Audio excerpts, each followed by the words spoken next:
Eugene! Come in here and help me! Oh, Mrs. Crespi, how are you? Oh, in a minute, Bob. Bob's home.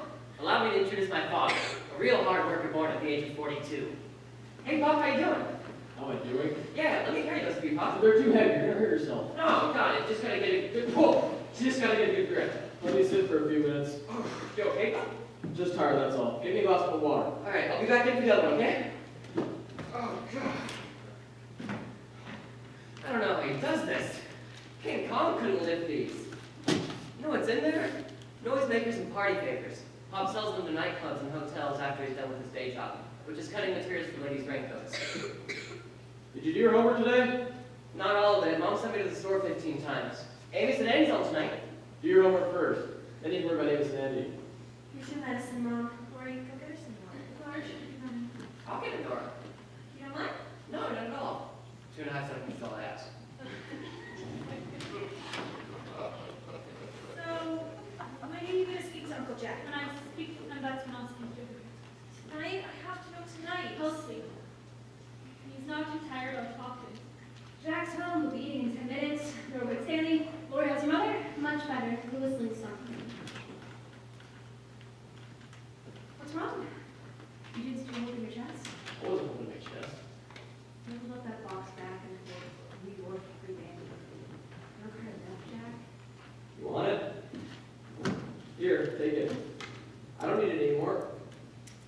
What do you need? Delmar Party Day was out of business. They closed them out. The man's bankrupt. Oh my God. Didn't even warn me it was coming. Like, you told me he lived in an apartment up on Riverside Drive with a view of the river for $300 a month. God, man, like that. Who were the ones you think go bankrupt in the first place? You live on a cold water flat in Delancey Street. The only thing God spares is bankruptcy. All right. Well, you can find good anything. You don't have to load that box every day, and you don't have to get up at 5:30, and we can all eat dinner at a reasonable hour.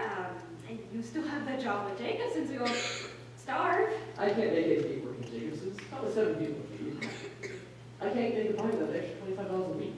I can't pay rent and insurance and food and clothing for 7 people. Christmas and New Year's alone, I made $150. Talk about it when you're so sick. He even paid for the week, the bastard. He lays off 5 salesmen. He's supposed to see a Broadway show tonight.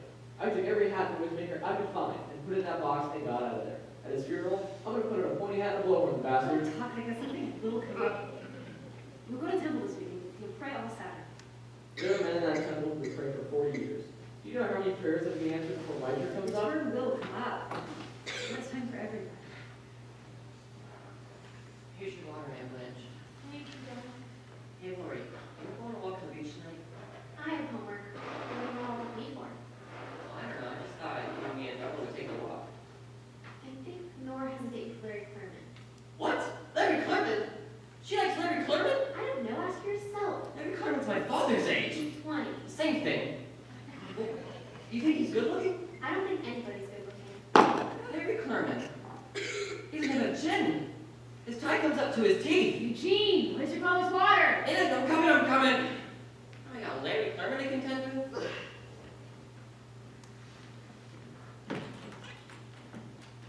Here's your water, Pop.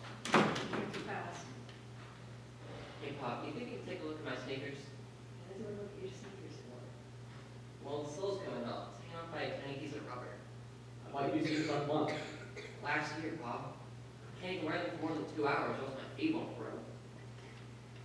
Why does he probably want to think about your sneakers for he's enough in his mind? Don't let him wonder.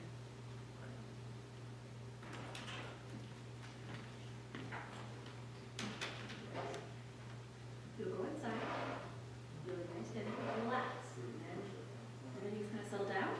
We'll figure things out. Huh. I don't like it. Come. Help me. You think she'll ever get married? Oh, Blanche?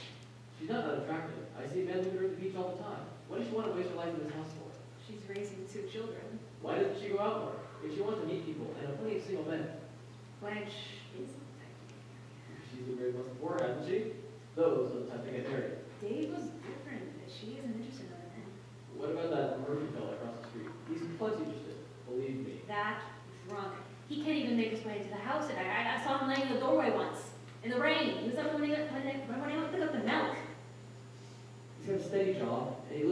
mother. So what if he has a drink on a Saturday night? Maybe what he needs is a good woman. Not my sister. Let him find someone like next doorway. I'm done discussing this. Come in. Are you busy? I wanted to talk to you. That's funny because now I wanted to talk to you too. I need a favor real bad. About what?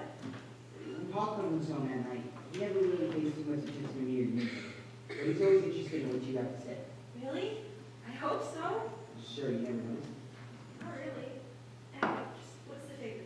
I was wondering, if tonight at dinner, if you can steer the conversation in a certain direction. What direction? You know, how much you admire people who stand up for their principles. What people? That's not important. Principles is the important. If you can fit that in 3 or 4 times, I'd be very grateful. 3 or 4 times? Yes, it'll be easy. I'll bring up somebody like Abraham Lincoln, and you'll be like, now there's a man who really stood up for his principles. I've got my own things to talk about at dinner. Why would I want to get into a conversation about Abraham Lincoln? Not his life, just his principles. Why would I do such a stupid thing? So I lost my job today. Wait, you got fired? What happened? I can still get it back if I write as you're dealing on a letter. But I need your help to bring up principles tonight at dinner. When are you going to speak to your dad about it? Tonight, right after dinner. Tonight? Does it have to be tonight? That's the deadline.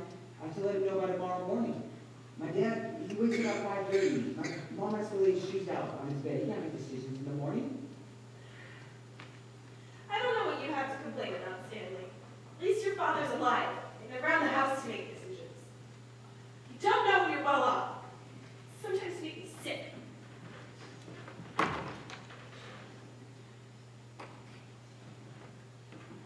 Chapter 7, The Infamous Dinner. It started out like a murder mystery in Blenheim Castle. No one said a word, but everybody looked suspicious.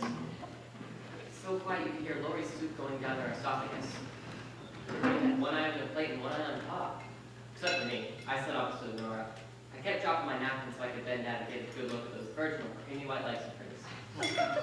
She must have been really deep in thought because she left herself unguarded a few times, and I got to see halfway up her thigh to the golden palace of the Himalayas. Eugene, my napkin, that was not dangerous. Stanley knew what I was doing because he's the one who taught me how to do it.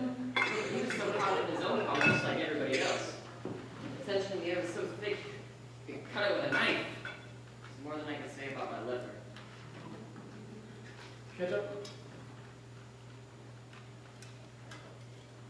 Mustard? Pickles?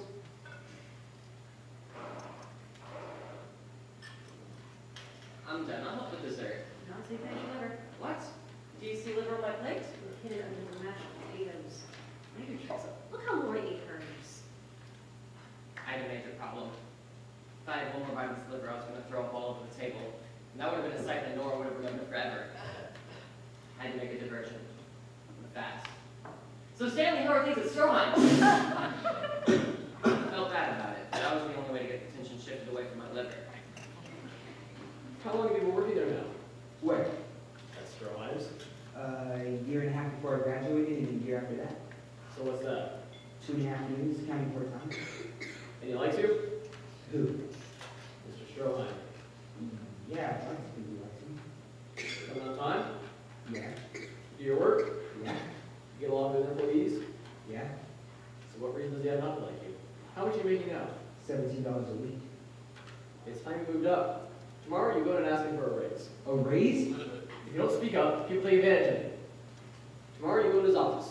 You're polite, respectful, but you're firm. You say you're worth another $5 a week. $5. He'll offer you $1.25. You'll set it for $2.50. I know how these things work. And he's lucky to have you. You're a high school graduate. Yeah, but I don't know if this is the right time. His wife's very sick. Oh, so you're afraid to ask him? You want me to go in his office with you and say, my little boy wants a raise? I'm afraid. Stanley, you probably wouldn't be asking. You didn't think it was important.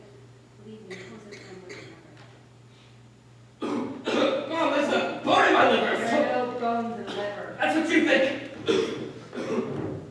So, what's new at dancing school, Nora? Nothing is new. Mind your own business. Just trying to introduce the subject. I don't need your help. Nora, you may be excused if you're finished. What happened at dancing school? Nora received a very nice compliment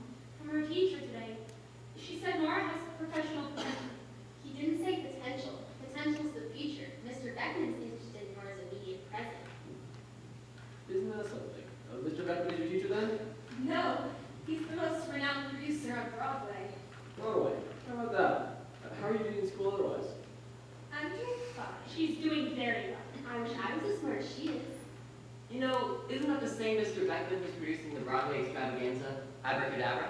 I hear if a girl gets a job in the chorus like that, not only is her entire career guaranteed, she gains the experience of a 4-year college education. Eugene, that's enough. Only a 4-year college education is equal to a 4-year college education.